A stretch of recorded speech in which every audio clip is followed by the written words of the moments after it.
como prefeitura, você não está se comunicando bem. Você não está sabendo se comunicar. Né? Aí eu estou te falando, cara, ó, por favor, né? Oi?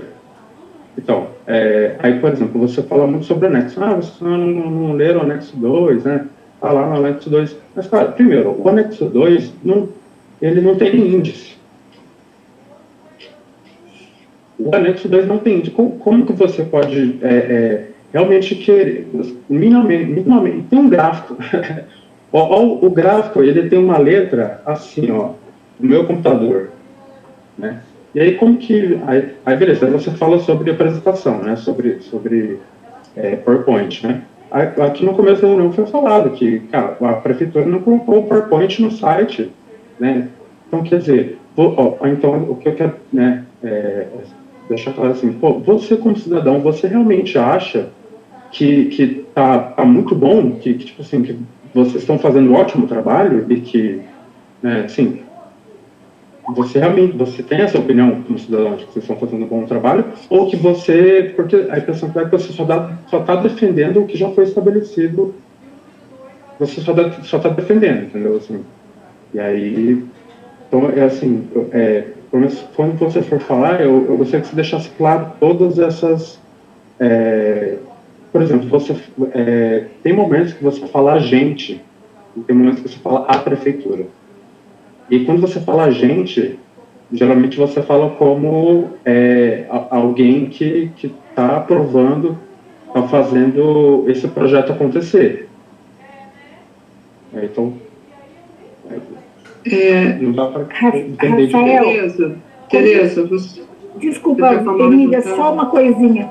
Eu preciso falar para o Rafael. Rafael, esse grupo de trabalho tem um histórico já, e eu prefiro que você pergunte para mim. Eu já posso te respondendo pelo WhatsApp, porque a gente precisa avançar mais.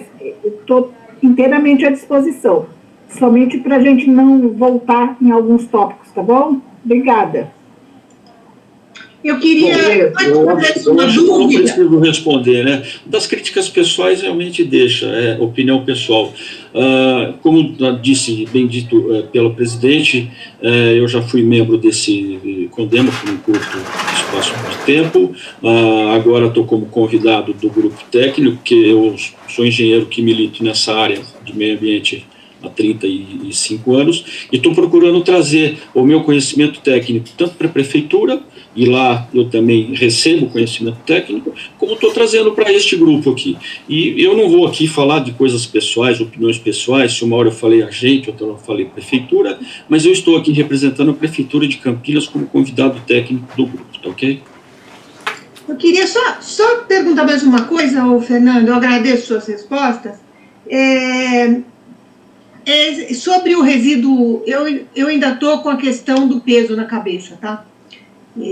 Não sei como é que eu vou resolver isso, mas tudo bem, eu vou estudar mais esse assunto aí. O resíduo orgânico, ele vai ser feito compostagem dele. Ou seja, nós vamos pagar a compostagem do resíduo orgânico que vai para o transbordo, sei lá para onde que vai, para o CIVAR, e a gente paga também, ou não paga, não sei, o do IAC. Se a gente já tem uma coisa montada, de novo, sobre a fala do Paulela, né? Abre assim, as coisas não são assim.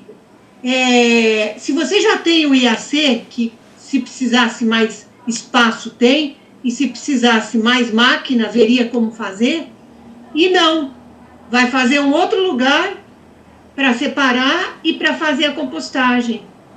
Sabe, isso aí mesmo. Uma coisa meio... Sabe o que acontece, Tereza? Que na compostagem do IAC não entra lixo domiciliar, nem pode. Lá o que entra na parte do município são os resíduos de podas de vegetação. Até pela proximidade com o aeroporto, restrições que nós tivemos do ponto de vista de meio ambiente. Então, aquele tipo de usina e a compostagem que você vê lá não é uma compostagem acelerada, é uma compostagem natural, aeróbica, e para outro tipo de resíduo. A compostagem que nós estamos falando do CIVAR, ela vai mexer com resíduos orgânicos, que é o tradicional lixo doméstico, tá? Em quantidades muito maiores do que a gente processa lá no IAC e com a outra tipologia de resíduos, tá? Não tem nada a ver uma coisa com a outra. São duas plantas com finalidades, assim, em termos de processo industrial, porque são processos industriais bem diferentes entre uma e outra.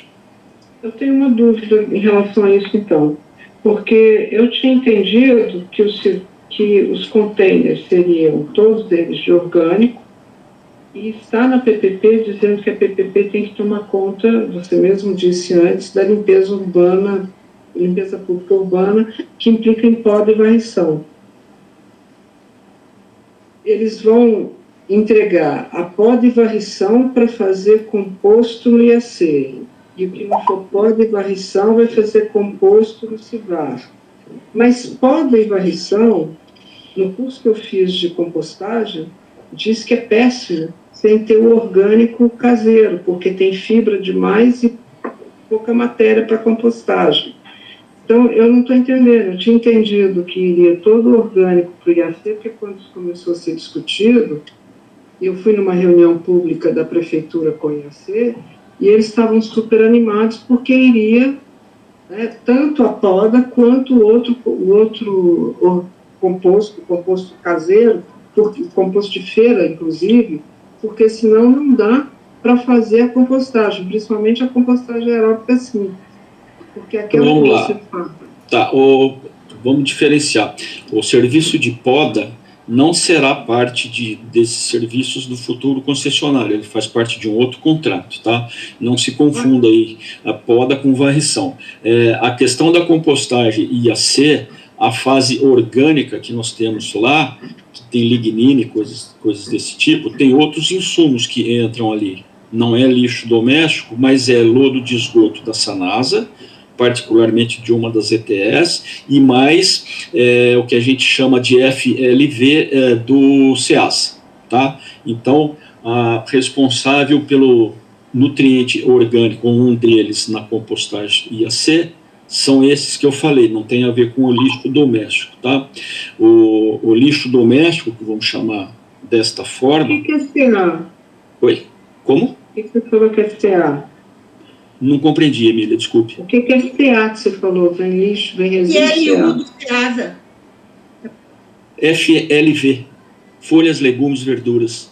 Das feiras. Tá bom, entendi. Tá, então, esse IAC, tá? Então, o que vai nessa outra compostagem que nós estamos falando do CIVAR é a fração orgânica do lixo doméstico, tá? Que é aquela que vai ser coletada ou na porta da casa do cidadão, não reciclável, tá? Falando de novo, e mais os que estão dentro dos contêineres verdes aí, que todo mundo conhece aí, que nós vamos aumentar essa como é que se fala? Esse número de contêineres, porque nós só temos vantagens com esse processo, de várias formas, tá? Várias vantagens. Não tem quem mora do lado. Eu queria, Fernando, perguntar para você. Uma coisa foi colocada na reunião passada já, sobre essa questão de que nós estamos adotando um caminho, uma rota, que necessariamente ela está sendo revista fora do país, inclusive. E no âmbito do que a estrutura da economia circular hoje se estabelece como o caminho mais ideal para que a gente possa desenvolver processos de gestão de resíduos, qual é, de fato, que a gente não encontrou isso, aonde a gente encontra no documento de vocês os capítulos ou o entendimento da inserção dessas estratégias no processo da PPP? Deixa eu ver se eu compreendi a sua pergunta, Alexandre. Você está dizendo a escolha dessa rota, é isso?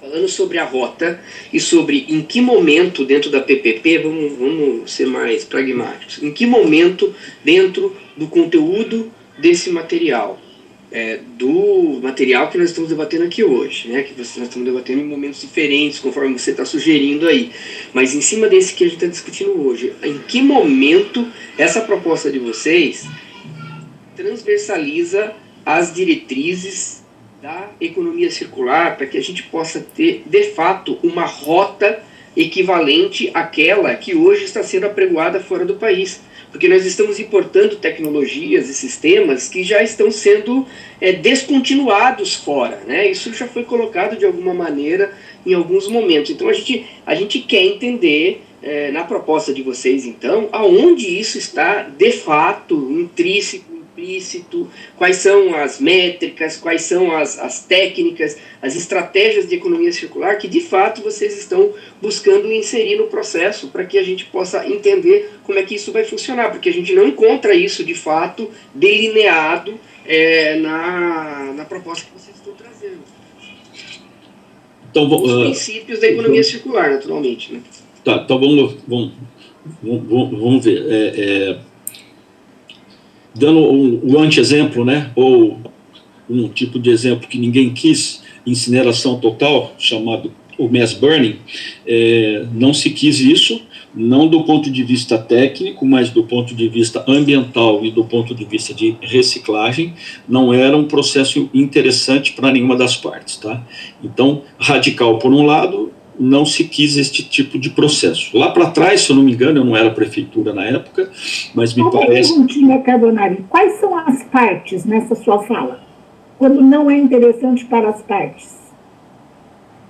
Para as partes, para os catadores, para quem mexe com reciclagem, e ambientalmente para o cidadão e para o município como um todo, além dos altos custos, tá? Se eu estiver falando no mass burn aí com forno de plasma, por exemplo, né, não querendo entrar muito nesse mérito técnico aqui, mas eu estaria falando de altas tecnologias aí a custos caríssimos. Então, quando eu falo partes, para todos, para o cidadão, para o reciclador, para o meio ambiente, basicamente isso aqui. Então, a hora que você se depara com o artigo 7º, se eu não me engano, da 12.305, que ele fala várias vezes, não só nesse artigo, mas fala em vários, hierarquia de gestão, não gerar, reusar, reciclar.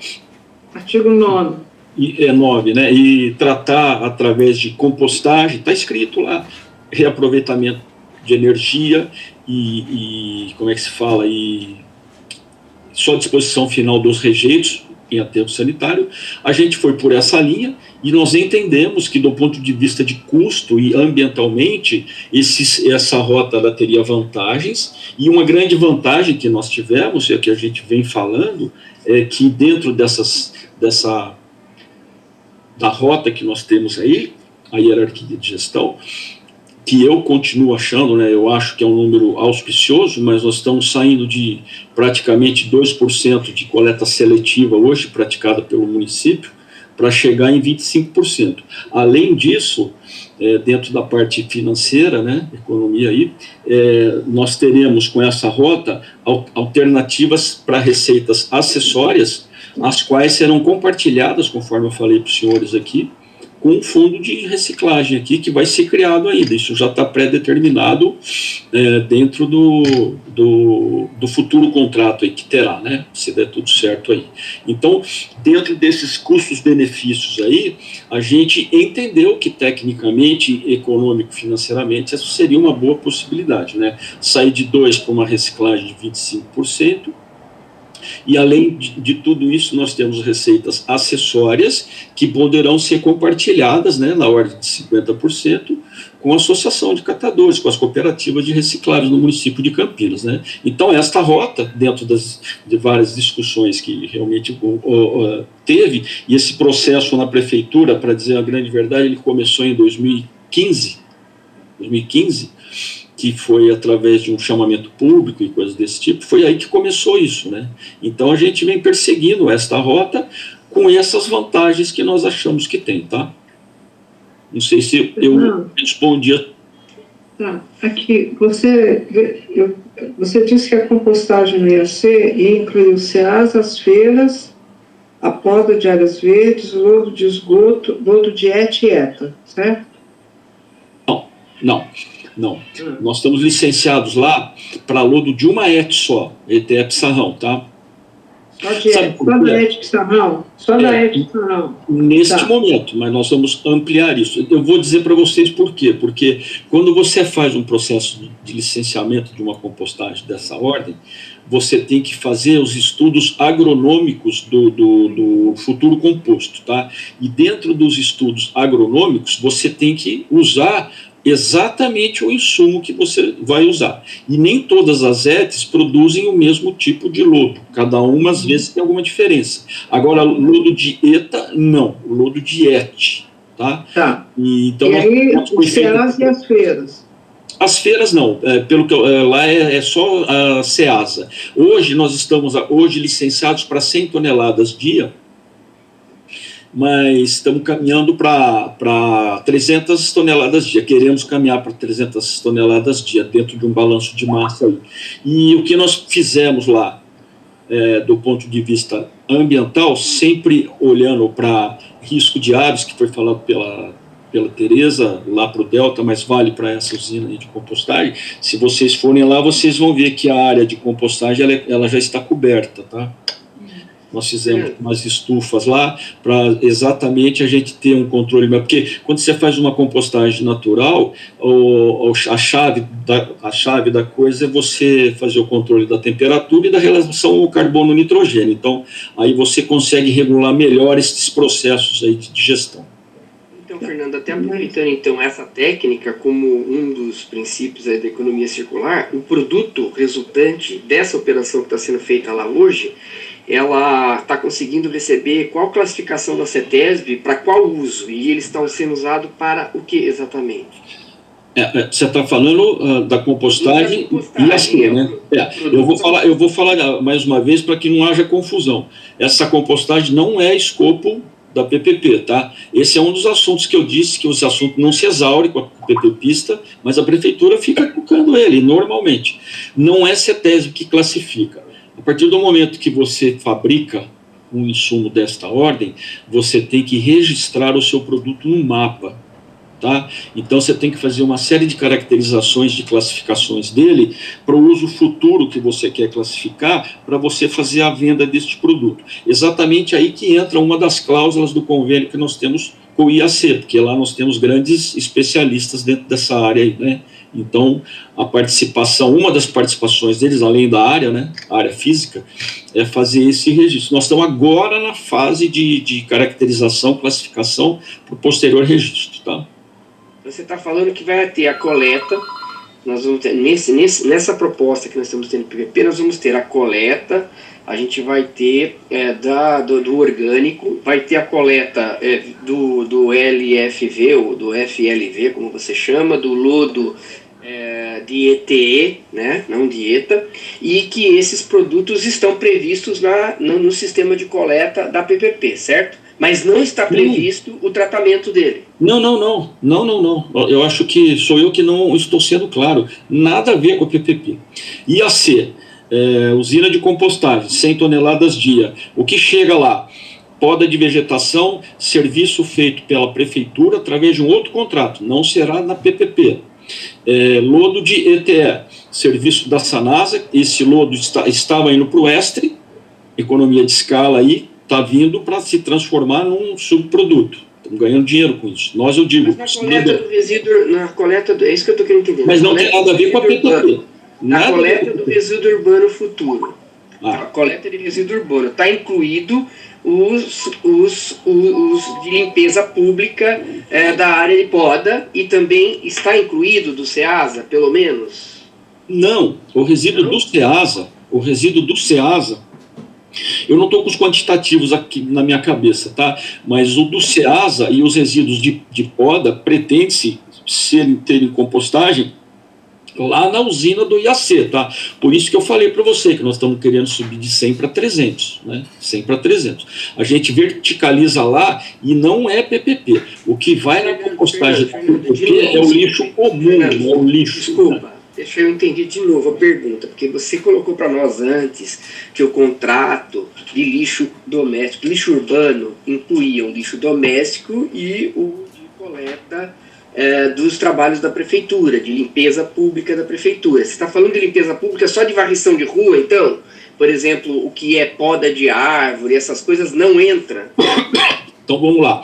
A hora que vocês virem lá nos slides aí que vocês reclamaram que não está muito bem definido do ponto de vista gráfico, se não tiver, Esses slides estão aonde? Porque não dá para ver os peço slides. desculpa, mas realmente eu não sei o que passou lá. Mas o que eu quero dizer é o seguinte, que o que são basicamente, Alexandre, os serviços complementares que nós chamamos, né, de limpeza pública. O serviço essencial é a coleta, tá? É aquele lixo que o cidadão gera, bota lá no saquinho plástico, vai lá na porta dele e o caminhão chega, é o caminhão coletor, o compactador, e ele leva embora.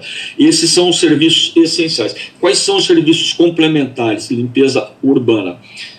As varrições, é uma delas do que você falou, limpeza de bueiro, limpeza de áreas viciadas, que cidadão joga por aí que a gente tem que limpar,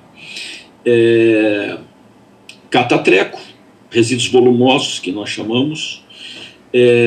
Eu sei que tem um total agora de 25 itens operacionais que os senhores veem lá, o que é de limpeza pública e o que é serviço essencial, tá? Então, quando esses resíduos aí chegarem no CIVAR, eles vão para uma separação primeira, que é uma peneira rotativa, tá? Que a gente chama de trômel. Eu até pus uma figurinha dela lá. É uma peneira rotativa, que ela gira por um eixo horizontal, e ela é toda furadinha, vamos dizer assim, né? Então, qual é a finalidade dessa separação? Ela separa o lixo úmido, o resíduo úmido, do resíduo seco. O resíduo seco, ele pode ser reciclável. Então, vai haver uma triagem dentro do CIVAR. Esperamos que, nesta fase, a gente separe 10% do que chega como reciclável. Isto será uma receita acessória, que 50% dela voltará para a prefeitura e para as cooperativas através do fundo que eu falei. E o lixo úmido, ele segue com a vida dele. O que é essa vida dele? Aí vai para a compostagem acelerada. Por que a gente chama de compostagem acelerada? Porque eu coloco meios físicos, né, e térmicos, pode ser térmicos também, para eu acelerar o processo de digestão, que pode ser uma compostagem aeróbica ou pode ser uma compostagem anaeróbica, mas vai ser uma compostagem acelerada, que é diferente da compostagem do IAC, tá? Onde lá é feita uma compostagem leira natural, lá, que é aquela montanha de leira aí, que vai revolvendo e coisa desse tipo, tá? Mas um assunto não tem a ver com o outro. Um é PPP e o outro é PPP, tá certo? Eu entendi agora a separação do que está na PPP. Aí, voltando para o fundo, que esse daí interessa na PPP para a gente poder discutir as cooperativas. Esse fundo, ele está sendo instituído de que maneira? Por exemplo, as cooperativas futuras, ou grupos de catadores, ou qualquer organização da sociedade civil que se propor a fazer um serviço ambiental voltado para a classe seletiva, ela vai ter que se cadastrar nesse fundo para competir, como é o PROAMB, por exemplo, apresentando um projeto, e esse projeto vai ser analisado, etc. Ou, por exemplo, ele vai ser voltado especificamente para atender já as cooperativas que estão instituídas com um dividendo disso adequadamente. Ou somente a prefeitura vai lá fazendo a gestão deles e ir criando os projetos internos dela para fazer o uso desse dinheiro. Não. Então, vamos lá. Peraí, primeiro a seguinte brincadeira. Seu time está horrível, hein? Não vai para frente mesmo, hein, Alexandre? Mas ele é tricampeão do mundo, eu estou tranquilo com ele. Então, vamos lá. Este fundo ele será criado, tá? Se vocês lerem lá, o IS, está no projeto básico, o IS 3.2, alguma coisa assim, não estou lembrando agora. Então, é um fundo a ser criado. Quem vai criar este fundo vai ser a Prefeitura de Campinas. O dinheiro deste fundo será administrado por um conselho gestor, e esse conselho, do qual farão parte alguns órgãos da administração direta, da Prefeitura, mas principalmente e também para quem esse dinheiro vai, que são a Associação de Catadores e as cooperativas. O formato final disso, Alexandre, a gente não tem. Será discutido ainda. O que a gente quer é que toda receita, que nem, por exemplo, na compostagem, vai haver uma venda de composto, né? Vai haver uma venda de composto. Receita acessória vem para o fundo, tá? E assim por diante. Agora, como isso vai ser... Mas, Fernando, desculpe, tá? É só para mim poder entender, porque esse é um ponto importante, por exemplo, para a sociedade. a PPP, ela estabelece que haverá o fundo. E dentro dessa caracterização, dessa regra que está sendo colocada e que vai ser aprovada, e que vai ter um decreto, vai ter uma lei instituindo essa PPP, a obrigatoriedade de se instituir esse fundo imediatamente, assim que inicia-se a operação desse contrato de PPP, é obrigatório. Então, o fundo ele tem que acontecer necessariamente, ele tem que acontecer, ele tem que estar previsto na regra para que ele seja obrigatoriamente instituído imediatamente na instituição do contrato. Vamos lá. Então, vamos lá. Ó, agora eu vou ter que senão falar... Ele fica na promessa, senão ele fica numa promessa e a gente não tem o resultado, entendeu? Eu vou falar coisas que não são da área que eu estou cuidando hoje, né, dentro dessa questão da PPP, econômico-financeira, tá? Mas na audiência da sexta-feira, se eu não me engano, o que nós não falamos, porque não era a finalidade da sessão de quinta-feira, será falado na sessão de sexta-feira, a parte econômica e financeira, tá? Alexandre, pelo que eu ouço lá, tem vários fundos a serem criados. Tem o fundo garantidor da PPP, que toda a PPP tem que ter, não é? De quanto esse fundo garantidor será? Vai ser de três tipos de contraprestações, porque se alguma coisa der errado, aquele fundo existe. Ou seja, tem uma série de lastreamentos aí que eu não saberia dizer, tá? Assim como essa sua pergunta, esse detalhamento sobre em que momento que vai ser feito, eu não sei responder. Eu não tenho esse tipo de resposta. Pode incluir nas nossas indicações. Pode incluir, vocês podem colocar isso como sugestão, pergunta e crítica, seja aquilo que for, né? E que a administração vai ler, vai ver. Pessoal, olha só, a gente já são 4h15, 4h20, a gente ficou de terminar a reunião 4h30.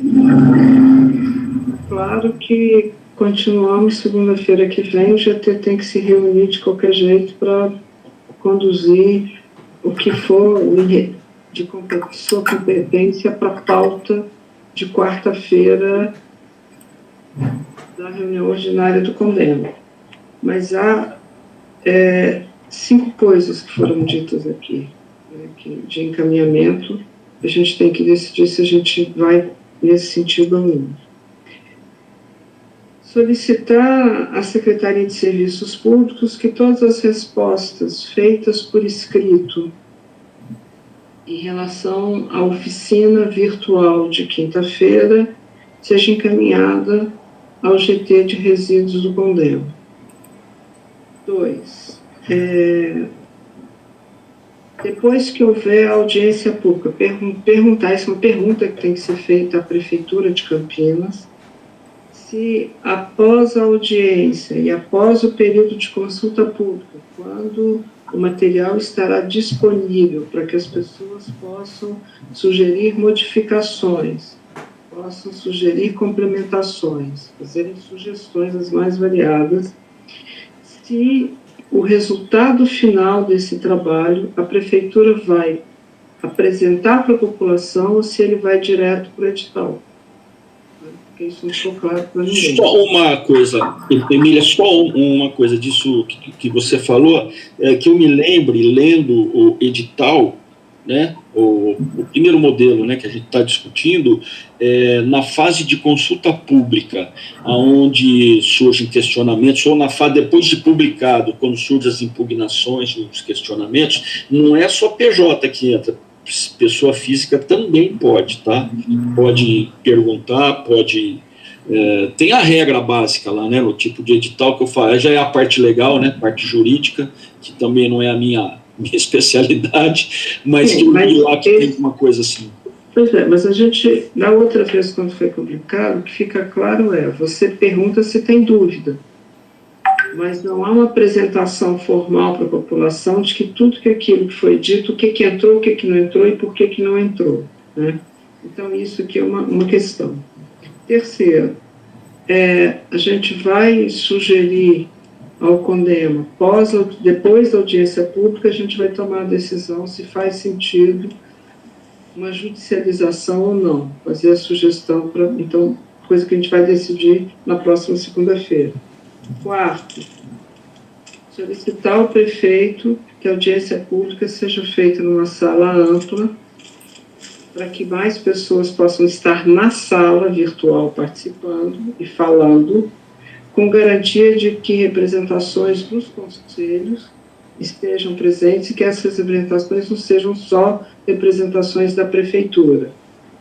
E que, além disso, os interessados que não fazem parte de conselhos, como tanto a empresa quanto a associação de catadores, possam se fazer presente. Quinto,